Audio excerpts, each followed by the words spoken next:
Queridos lectores, espectadores y oyentes de Cusco Social Multimedia, tenemos hoy una entrevista muy especial porque en este caso entrevistamos a una colega nuestra, destacada periodista cusqueña, Patricia Marín Casafranca, directora de lo que muchos conocen como Portal Virtual o también la revista Baliche, que ya tiene muchos años en la web y las redes y que muchos de ustedes ya están habituados a leer y escuchar.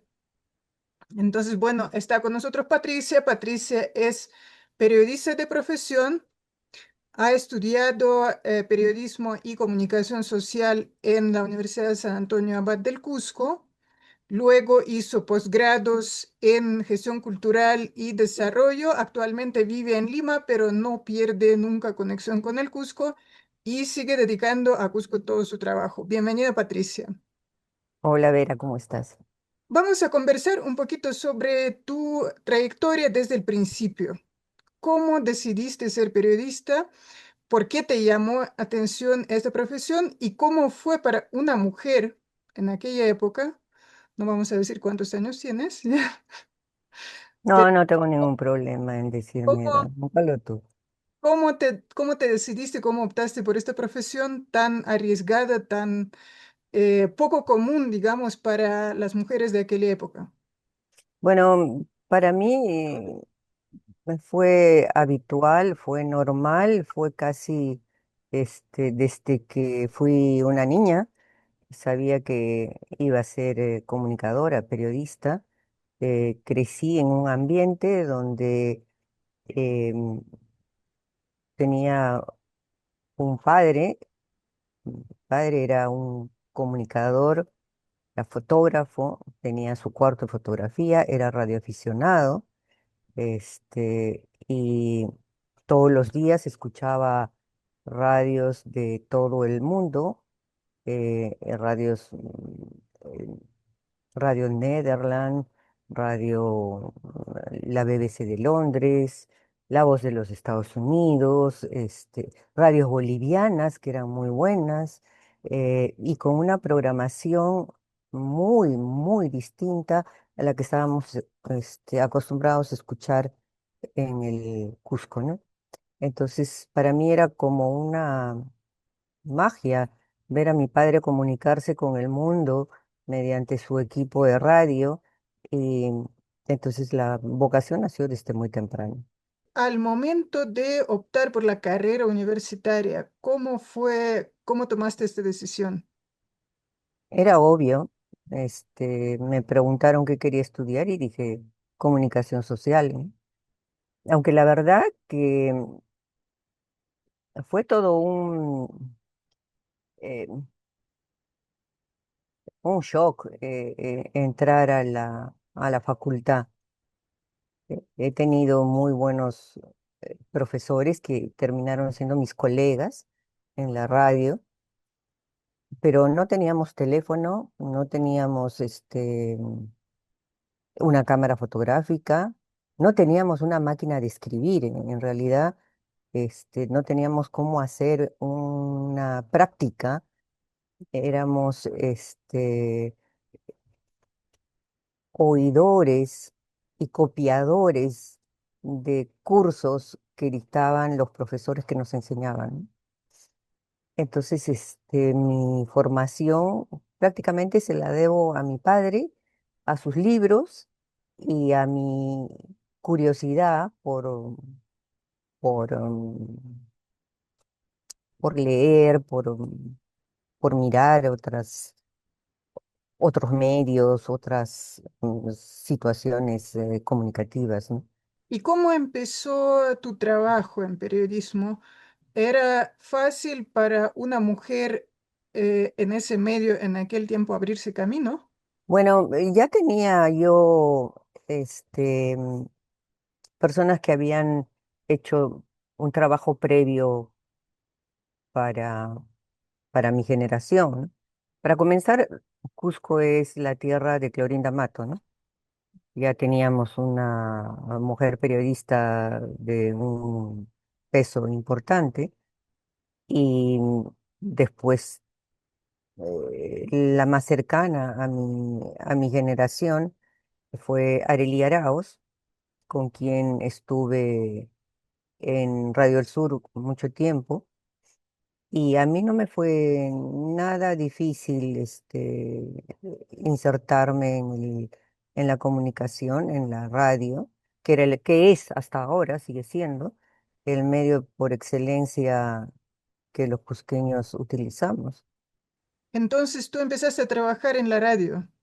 Sí, en Radio El Sur. Cuéntanos un poquito sobre esa etapa de tu trabajo.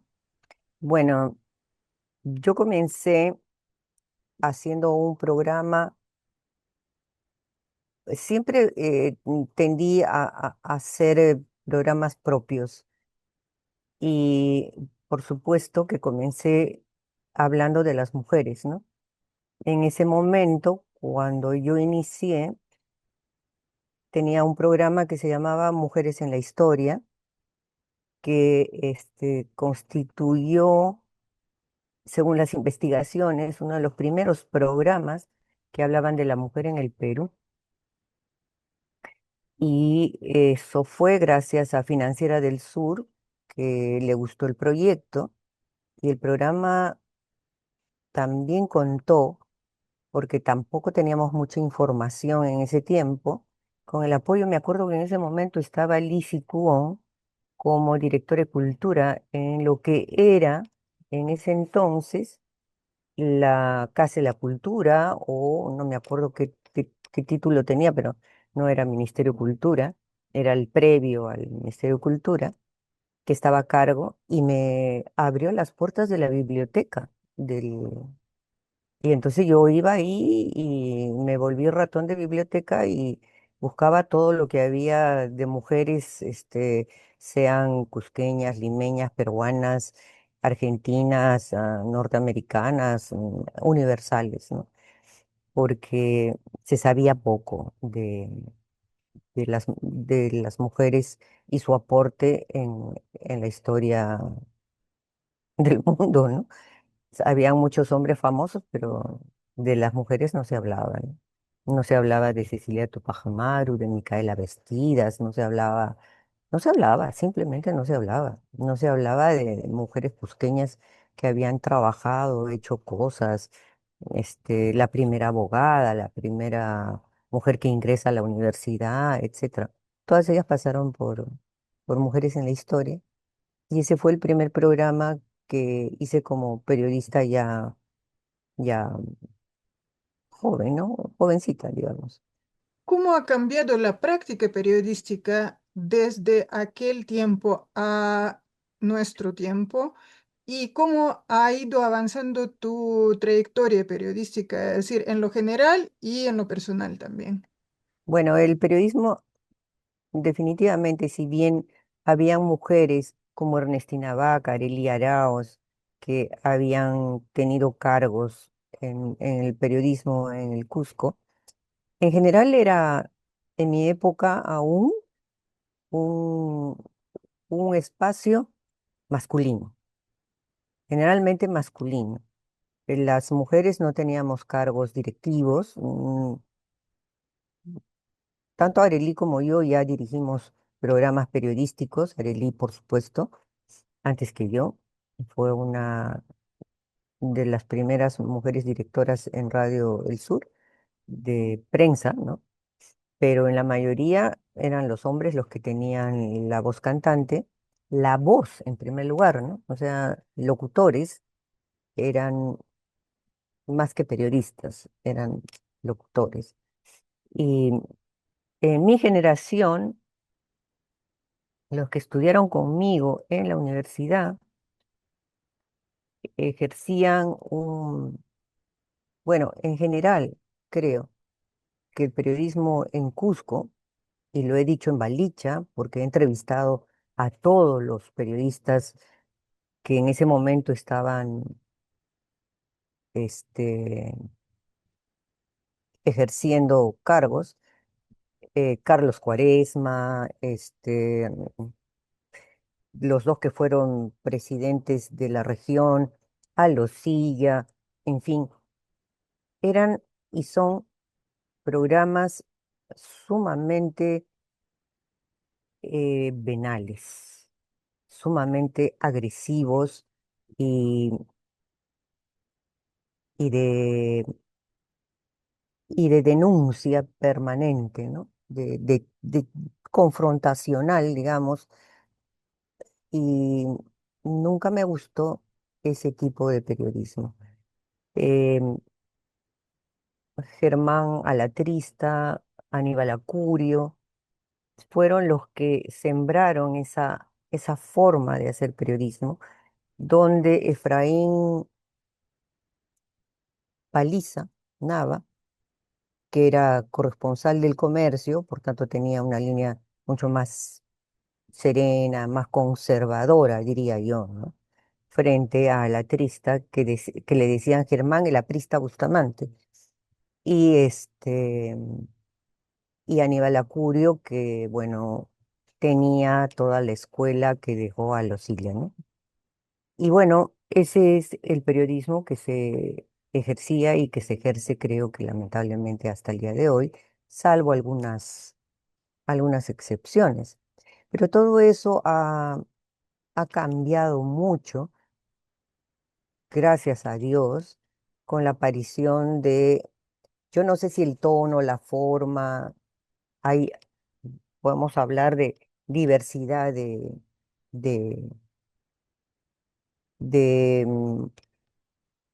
ubicaciones, ¿no? Pero ahora tienes YouTubers, TikTokers, en fin, canales en todas las redes sociales con lo que te puedes informar de diversa manera, con diverso tono, y eso me parece muy bueno, ¿no? Creo que el periodista ya no puede ser periodista, porque antes, bueno, periodista no solamente era el que ejercía, porque la profesión que se estudia ahora, antes no se estudiaba, ¿no? Era una persona que ejercía el trabajo de periodista porque estaba ligado a un medio de comunicación y ellos luego se volvieron a las universidades y comenzaron a enseñar la carrera. Y esos fueron nuestros profesores, ¿no? Entonces hubo una pelea entre los que eran empíricos y los que eran profesionales, que me parece que hasta el día de hoy esa pelea no ha desaparecido, sigue existiendo, aunque me parece que ya eso no tiene razón de ser porque ese mundo del periodismo ya casi se ha extinguido como se han extinguido los medios en sí mismos, ¿no? Antes tú ibas a trabajar al periódico, ahora ya nadie va a trabajar a un periódico, trabaja desde su casa o es un periodista independiente que publica en República, en Comercio, en Gestión o en el diario Cusco o qué sé yo, ¿no? Que tiene un programa. Pero ya no existe el periodista que es contratado por un periódico. Eso ya casi está extinto, ¿no? Ya si estás escribiendo para un periódico, eres colaborador porque además no te pagan un centavo, ¿no? Entonces eres alguien que quiere dar su trabajo a tu honor. Y por eso que las redes sociales son un camino más lógico, porque trabajas para ti, ¿no? Y das tu opinión y tu aporte, y no necesariamente tienes que tener la línea editorial del periódico para el cual, o del medio para el cual trabajabas o se trabajaba antes, ¿no? Creo que esa es la gran diferencia entre hoy y ahora. O sea, cada quien tiene su línea. Y la verdad que no sé si es tampoco bueno y malo, porque También la dispersión es un poco compleja. Y cuéntanos un poco cómo decidiste hacer el portal Balicha en los tiempos cuando portales virtuales periodísticos todavía no eran un fenómeno común. Era uno de los portales pioneros, se podría decir. ¿Cómo nació Balicha y cómo iba cambiando, evolucionando a través del tiempo? Y seguirá cambiando, ¿no? Bueno, tú recordarás la famosa ley Bruce,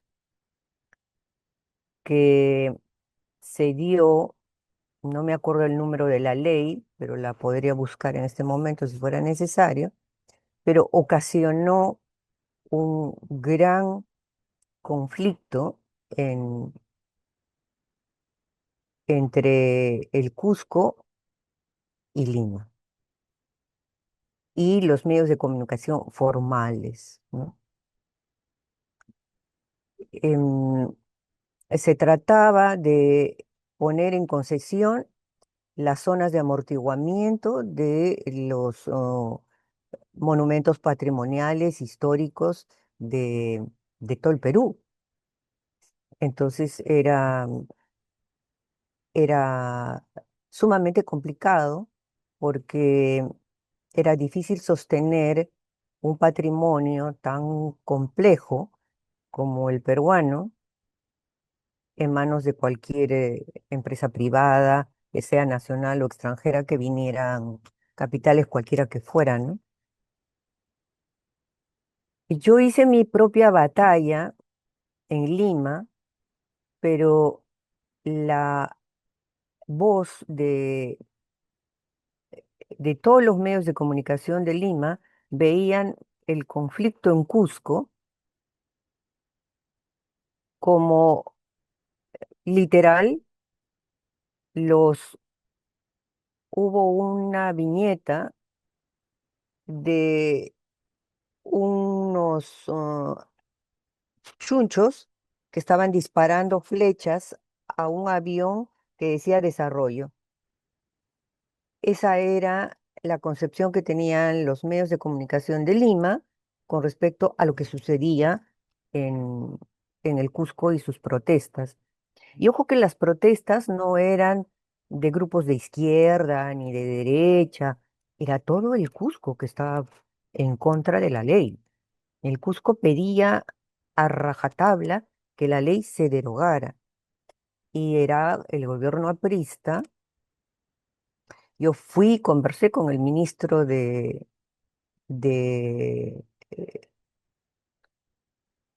Turismo, que en ese momento era Arrarte, amigo cercano, y le dije, esto es una locura. Ustedes están insistiendo en algo y los cusqueños no van a parar.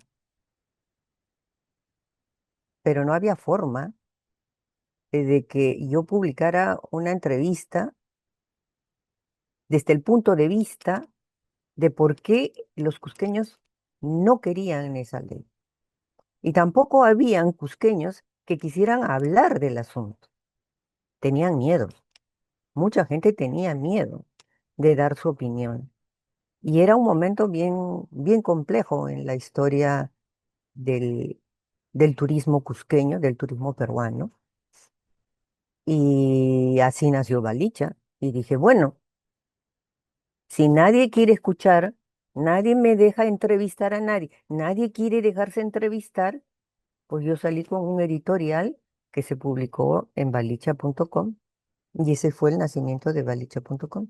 Así nació Balicha y fue como una protesta a la concentración de los medios de comunicación, al centralismo y a la necesidad de dar voz a todos aquellos que no tienen voz desde las regiones. Y hay ahora muchos portales, muchas revistas en Arequipa, en Trujillo, en el norte, que tienen su propia voz. Porque si tú te das cuenta, no tenemos en Cusco un medio de comunicación que pueda tener la potencia necesaria para hacerse escuchar en todo el Perú. Ningún inversor ha tenido esa capacidad que por lo menos eh, tuviera esa visión de negocio, de empresa, que fuera más allá, porque Cusco tiene una gran voz, tiene una fortaleza que podría emitir opinión y sobre muchas cosas, pero hasta ahora no hay forma de que esa voz llegue, ¿no? ¿Y cómo fue cambiando Balich a través del tiempo, tanto desde el punto de vista de temas, participantes y también la parte técnica? Cambiando, creo que en cuanto a contenido, yo diría que una de las principales motivaciones que siempre tuve con Balicha fue dar voz a todos aquellos que tenían algo que decir, ¿no? Sean políticos, gestores, este, personas intelectuales, científicos, cusqueños, cusqueñistas. Tenemos grandes historiadores, científicos sociales que han sido entrevistados en Balicha. Creo que eso no ha cambiado y se sostendrá, porque lamentablemente hasta el día de hoy ningún medio de comunicación va a ir a preguntarle a un investigador del Cusco o a un investigador de fuera que estudie Cusco, este, que le hagan un reportaje, ¿no? Hasta ahora no es habitual, pero si se cae la riel, si se rompe, o sea, si un perro muerde a un humano no es noticia, pero si el humano muerde al perro, sí es noticia. Si eso pasa en Cusco, eso va a pasar y va a ser cubierto por todos los medios de comunicación formales, ¿no? Pero lamentablemente seguimos con la misma política, por tanto, Balicha seguirá entrevistando a quienes crea que necesitan decir o hacerse oír con las fuerzas que tienen, ¿no? Pero ¿qué ha cambiado? La tecnología. La tecnología te empuja todo el tiempo a cambiar, pero yo creo que lo que ha cambiado más sustancialmente a Balicha fue la pandemia.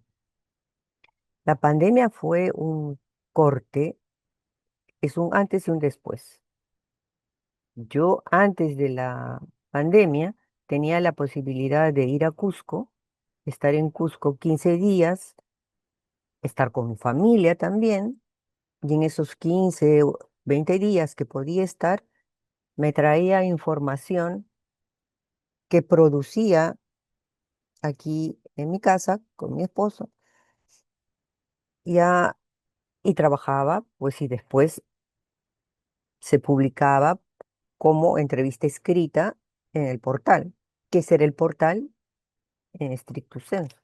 Pero la pandemia nos cerró las puertas, nos encerró en casas y de repente nuestro modo de comunicación era este. Y ahí Balicha se volvió, encontró en el Zoom, en la tecnología, la posibilidad de seguir hablando de todos los temas que hasta el día de hoy podemos seguir hablando y también nos introdujo más dentro de las redes, porque antes el portal era el portal que llegaba a los correos de cada uno de las personas que quería recibirlo. Ahora en las redes, pues el que quiere la ve, la vuelve a ver porque está ahí en el ciberespacio. Y entonces, ahora con la inteligencia artificial, con la capacidad que tiene este, la gente de estar necesitado de información día a día, Pues Balicha no puede darse ese lujo. Su trabajo es más moderado, además porque creo que es importante tomarse un tiempo para que la gente también pueda asimilar lo que Balicha le puede ofrecer, ¿no? Conversaciones serias, con personas serias, no un divertimento, no una broma, no una entrevista ah, con temperamento volátil o con palabrotas o con chistes eh, o trivial para que te vean. Creo que de eso no se trata el aporte que quiere dar Balicha, ¿no? Quiere ser un aporte que permita a la persona que participa decir lo que quiere decir en el tiempo que quiere decirlo y con el espacio necesario para que la gente lo vea mientras está manejando en el auto o está haciendo cosas en su casa o verlo cuando tiene un rato libre y no obligarlo a, a ver, puede regresar a ella y analizar un tema, porque los temas que me gusta tocar son temas que son importantes en el tiempo y que no están resueltos en el tiempo, que tienen largo tiempo de estar pendientes y que tienen que ser recordados permanentemente, ¿no? Yo creo que muchos de nuestros oyentes y espectadores conocen Baliche ya porque en realidad nos dirigimos a un público similar, no al mismo exactamente, pero un público afín. Pero para los que, por decir, nos están mirando ahora, pero no conocen Baliche y quieran verla por primera vez, ¿cómo tú describirías el espectro temático, las secciones tal vez, los enfoques que te interesan más, los personajes que invitas? Es decir, ¿cómo está estructurada la revista o el portal? El portal tiene la característica de los portales del Cusco, de la Plaza de Armas del Cusco. O sea, es fácil identificar y cada uno de esos portales tiene la estructura casi de una revista clásica que, dicho sea de paso, Cusco tuvo y tiene revistas muy interesantes, ha producido revistas muy interesantes, como Sacra, Siete Culebras, la famosa revista Sierra de hace siglos atrás, la revista del Instituto Americano de Arte, que están, que han sido largas en su trayectoria y que merecen todo mi respeto y saludo el trabajo porque sé lo que es sacar una revista y casi siempre es el esfuerzo de una persona o de un grupo de personas, muchas veces sin ningún capital y sin un apoyo, ¿no? Sin ningún apoyo. Entonces mi saludo a todos ellos especialmente, pero entonces Balicha tiene esa estructura, ¿no? De política, economía, cultura, qué sé yo. Pero la tecnología, pues, ha hecho un poco obsoleto ese sistema y la gente simplemente encuentra lo que quiere encontrar en la primera página y no busca. Ya no tienen tiempo de buscar. Entonces eso te obliga a, a colocar la información de otra manera, casi este, espontáneamente, y y nos está obligando o me está obligando a repensar su estructura, ¿no? A moldarla a nuevos públicos, que la verdad uno no sabe cómo es que el, bueno, el espectador, el oyente, el lector, cómo va a hacer. Balicha ya no hace texto, hace un texto introductorio mínimo, porque la gente lee muy poco, o sea, lee cuatro cosas y se va. Escucha 5 minutos y se va y regresa. Entonces, no voy a hacer textos breves o entrevistas breves, pero sí encontraré la forma de que Balicha encuentre una manera de ser más amigable con con los jóvenes, ¿no? Pero sí me gustaría que los jóvenes leyeran, pero no solamente que leyeran en internet, sino que leyeran libros, que leyeran, que tengan una mente crítica, que se sienten a escuchar una entrevista, que se den el tiempo para escuchar algo que les debe interesar o que les puede interesar para reflexionar, ¿no? Entonces yo hago lo que digo, diálogos para la acción y la reflexión, que eso es algo que me importa mucho, ¿no? No, no simplemente para distraer, sino para que la gente se tome su tiempo. Ese es mi deseo, pero de ahí que la juventud tenga tiempo y quiera sentarse a reflexionar o no, es otro cantar, pero me encantaría que así lo hicieran. Ya se dijo que tú comenzaste tu trayectoria periodística en el Cusco, sigues siendo una periodista cusqueña, pero vives en Lima ahora. Entonces, bueno, tal vez una pregunta difícil.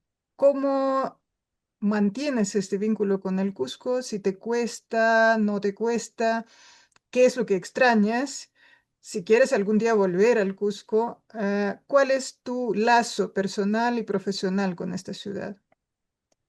Bueno, muchas veces me han hecho esa pregunta y yo sinceramente digo que no, que yo no tengo ese sentimiento de nostalgia eh, para nada. Yo creo que eh, mi capacidad de trabajo, mi manera de mirar y hacer periodismo, me ha dado la oportunidad desde chica estar en varios mundos. O sea, te he contado cómo comencé a, a aficionarme a la comunicación desde Quiquijana, la hacienda de mis padres, donde pasaba los veranos, y ahí yo el mundo lo tenía al alcance de mi mano y no me sentía fuera del mundo, así como no me siento en Lima fuera del Cusco.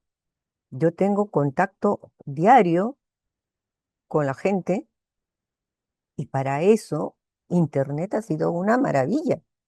Yo me escucho todos los noticieros sabidos y por haber del Cusco. Yo converso con mucha gente, a veces horas, sobre las cosas que pasan en Cusco. Este, me nutro de muchas lecturas. Yo soy una persona que cuando voy a Cusco me traigo, o sea, cantidades de libros. Soy una buscadora de libros viejos de Cusco todo el tiempo. O sea, todo el tiempo estoy pensando en Cusco. Estoy leyendo cosas y tengo libros que me sirven eh, para abordar temas que tienen que ver con la agricultura, con la salud, con la convención, con, con las revistas que te acabo de mencionar, eh, con el Coricancha y su situación actual. Este, en fin, tengo temas pendientes que nadie toca para comenzar y que me siento en la obligación de que les guste o no tocar, puede, puede no estar de moda, puede no ser noticia, pero a mí me parecen importantes, me parece una barbaridad que se haya caído el puente maravilloso puente Tu marca. de Pitumarca y que, bueno, todo el mundo se lamente cuando se haya caído, ¿no? Cuando eso estaba cantado de que se iba a caer. O sea, ¿de qué se quejan? Nadie hizo nada. Nadie hizo nada. Entonces, yo siento, sí, me siento muy cusqueña, me siento, pero soy muy crítica de mis paisanos. Soy muy crítica de mi propia gente, porque no aplaudo la queja post acto, ¿no? Cuando tú estás viendo, se va a caer, se va a caer, ¡pum! Se cayó. Pero todo el mundo hace noticia cuando ya se cayó. Entonces, esa manera de hacer periodismo o hacer difusión no me parece, ¿no? Pero creo que también hay que decir que Balicha surge con el boom del turismo,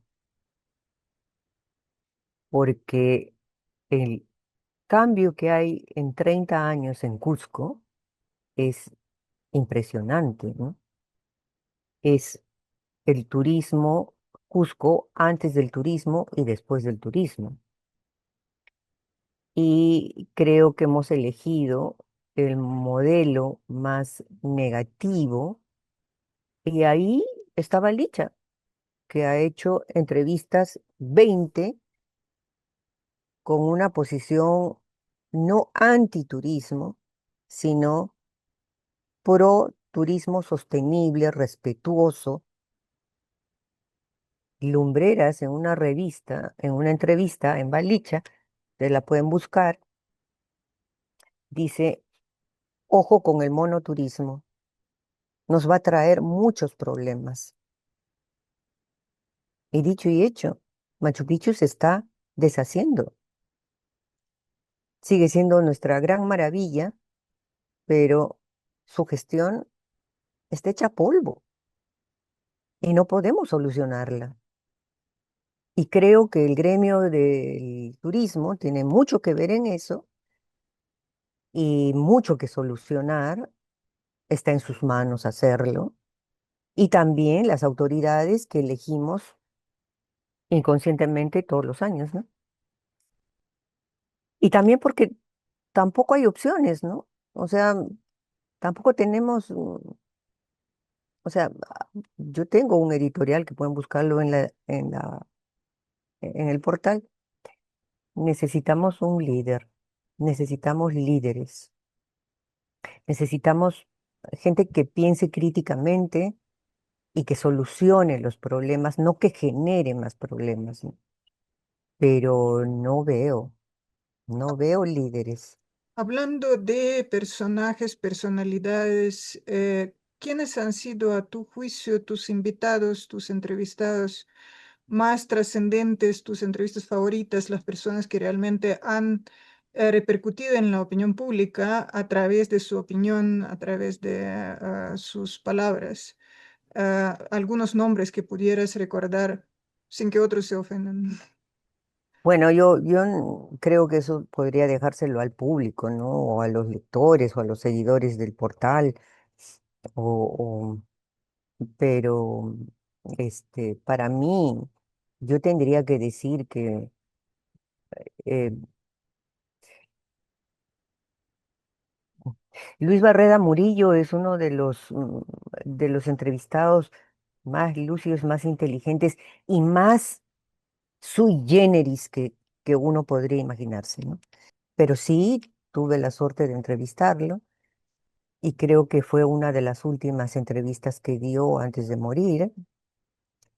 El padre dominico de la Convención, Alfredo Martín, extraordinario historiador de la Convención, un hombre que vivió y luchó por ese pueblo, enfermó y murió ahí. Poco, poca gente lo conoce, pero ha dado mucho y sus libros son una maravilla para los que quieren conocer más. Es una vergüenza que el tren se haya cortado y no llegue hasta Quillabamba, para que puedan sacar los productos y traerlos desde la convención. Pero ahora la carretera es fácil de manejar, pero es fácil de manejar para el turismo, pero no para la agricultura y no para transformar el producto, la producción con valor agregado y poder por fin generar desarrollo, ¿no? Ya la agricultura no se ve como posibilidad de desarrollo en la convención, sino el turismo, y eso es también una preocupación, ¿no? Em, ¿Qué otro entrevistado? Jorge Flores Ochoa, por supuesto, siempre. Luis Enrique, no estoy recordando su apellido Ramírez. ahora, Ramírez, que fue prior del convento de los dominicos en Cusco y que en su época hizo una revolución junto contigo y con Mariana, que hicieron una gestión cultural sumamente importante, que Balicha cubrió en todas sus etapas, que fue realmente una revolución en el mundo de la cultura y el arte, un cura inteligente, audaz y, y como pocos que yo he visto en ese convento, ¿no? Y que se extraña una personalidad así en el Cusco, definitivamente. Am,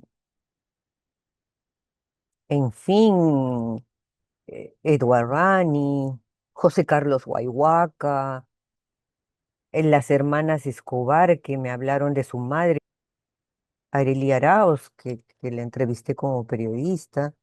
En fin, ya no recuerdo porque son tantos y tan valiosos, ¿no? Y todos los personajes del sector turismo, todos, todos.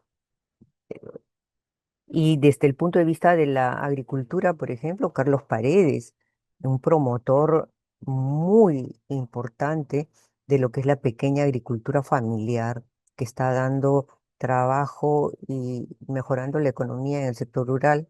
Balicha hace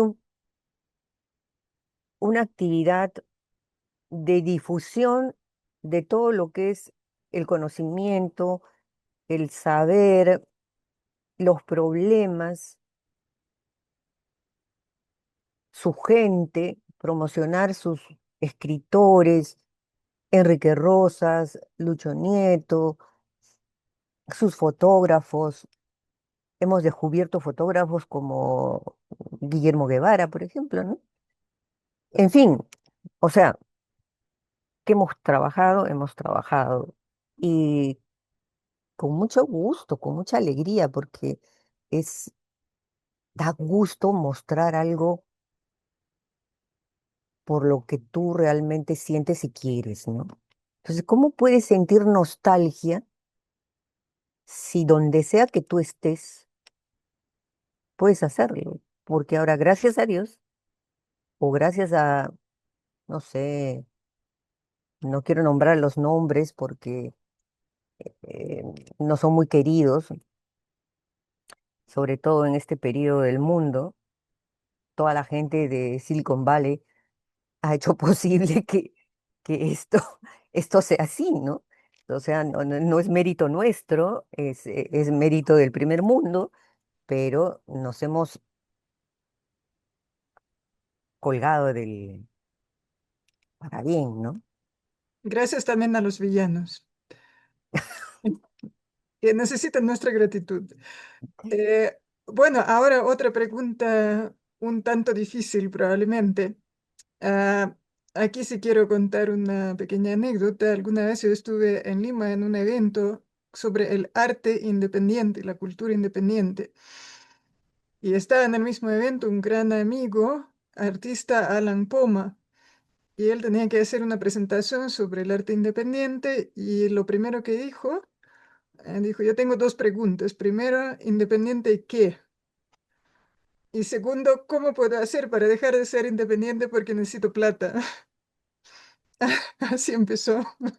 Entonces, bueno, llevando lo mismo al periodismo, que creo que las preguntas son relevantes también para el periodismo, existe el periodismo independiente, si existe, cómo se sostiene y si no hay una exigencia imperativa de depender de alguien, de sostenerse de alguna manera, afiliándose a alguna fuerza que te pueda ayudar a ser sostenible. ¿Cómo funciona el periodismo independiente y qué dificultades tiene que afrontar? Bueno, tiene que afrontar todas las dificultades.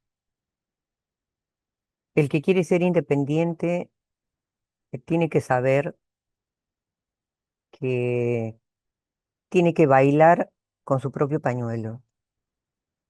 Y esa es una realidad que lamentablemente en el Perú no existe la cultura de, del apoyo a una causa en la que tú creas, ¿no? No existe ese apoyo. l- Le mando plata a este proyecto porque me parece que es importante para la comunidad, para la sociedad, ¿no? No, no somos así. Yo he escrito cartas, he hecho... yo debo decir que en los momentos más críticos han habido personas que no han querido ni quieren que las mencione, pero que me han permitido pagar el Zoom, pagar la web, porque, o sea, todo esto se aloja en algún lado y nada es gratis. O sea, en realidad las personas que somos un poco, este,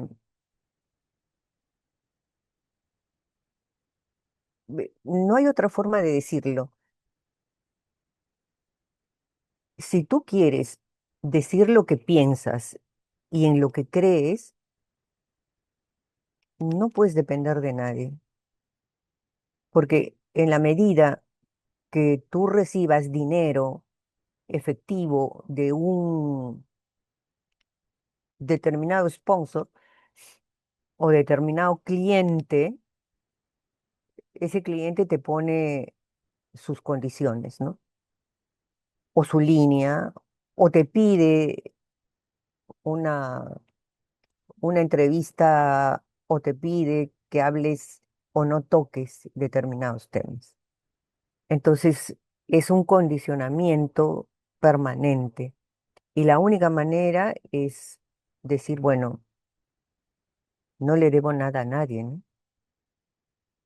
Pero eso es a costa de tu salud, de tu vida, de tus renuncias y de la vocación que adquieres y que, así como los médicos, creo que la mayoría de los comunicadores tenemos un compromiso con la idoneidad. Ya no voy a decir con la verdad, porque qué cosa es la verdad ahora, ¿no? Pero por lo menos podemos ser consecuentes con lo que uno cree y con lo que uno piensa, ¿no? Entonces, es difícil, no es una buena combinación.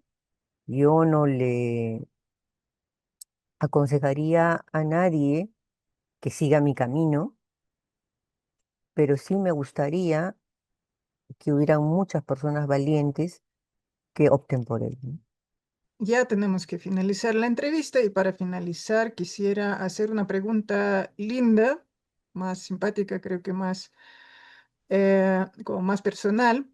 Entre tus entrevistados, tú mencionaste a José Carlos Huayhuaca. Yo creo que para los que te conocen no es ningún secreto que José Carlos es tu esposo y ustedes son lo que se llama pareja creativa.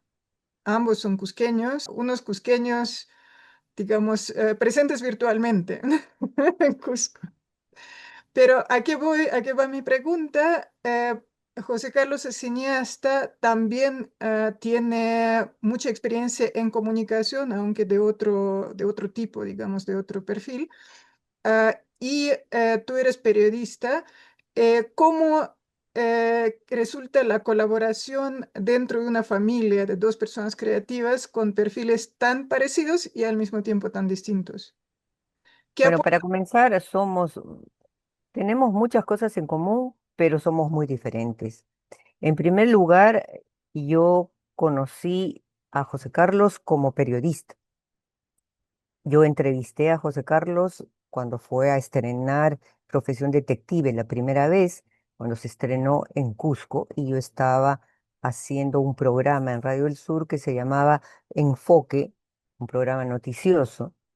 Ahí conocí a José Carlos y después, como suele suceder con muchos de mis entrevistados, nos hicimos amigos y después surgió una, una empatía en lo que gustos, cine, libros, conversaciones y fue natural, ¿no? Fue casi sin darnos cuenta, ¿no? Así de simple. Entonces es una persona de la cual uno aprende todos los días algo. Nuestras conversaciones no son nada domésticas. No nos sentamos al desayuno y conversamos de lo caro que está la vida o qué va a ser el almuerzo. No, acabo de leer tal cosa, ha pasado esto, la película tal, el cineasta tal, el sociólogo tal. O sea, todo el tiempo tenemos conversaciones que podrían ser mm, puro fuego o muy tranquilas, porque salen chispas y también hay mucha concordancia, ¿no? Pero sí, realmente es una influencia y una retroalimentación José Carlos es una persona muy rica en, maneja diversidad de temas, eh, desde economía hasta antropología, desde música hasta estética, mm, pop art. Mm, Tú puedes conversar con él sobre el tema que tú quieras y siempre te va a sorprender con con una opinión, ¿no? En la que puedo estar de acuerdo o no, en la que puedo estar muy disgustada y decir mi opinión pero somos altamente democráticos con nuestra manera de ser y creo que admiro mucho su trabajo y, y bueno, este le ha dado a Cusco algo tan importante como poner en el mundo a Chambi, por ejemplo, gracias a su trabajo, este, y al de Edward Rani también, obviamente, pero ambos han hecho lo que hoy es Chambi para todo el mundo. Antes de ellos eso no se sabía.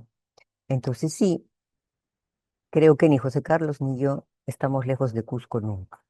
Bueno, muchísimas gracias, Patricia, por esta entrevista. Esta última pincelada creo que le dio un toque muy especial, porque creo que contaste algunas cosas que mucha gente, incluso tus amigos cercanos, no lo conocíamos. Y es bueno saber que ustedes dos siguen muy conectados con el Cusco, que siguen presentes aquí, como digo, aunque sea de manera virtual, que se apoyen también en su amor por el Cusco. Y también quisiera agradecer la confianza porque yo creo que incluso la gente que conoce muy bien Balicha como medio de comunicación, que te conocen bien a ti, van a aprender algunas cosas nuevas sobre tu trabajo y sobre ti como persona de esta entrevista. Y también los que no conocen Balicha, esta entrevista tiene como propósito, uno de los propósitos es que nos apoyemos entre medios de comunicación y que los que no conocen Baliche, que vayan y la vean, que es también un medio totalmente gratuito, pueden acceder al portal, pueden ver las redes sociales y pueden familiarizarse con todos los temas que Patricia está cubriendo en sus reportajes, en sus entrevistas. Muchas gracias, Patricia, y un fuerte abrazo. Gracias, Ver, a ti, porque es la primera vez que acepto una entrevista sobre Balicha y realmente ha sido una experiencia muy grata. Nos vemos, como siempre, en Cusco. En cualquier momento.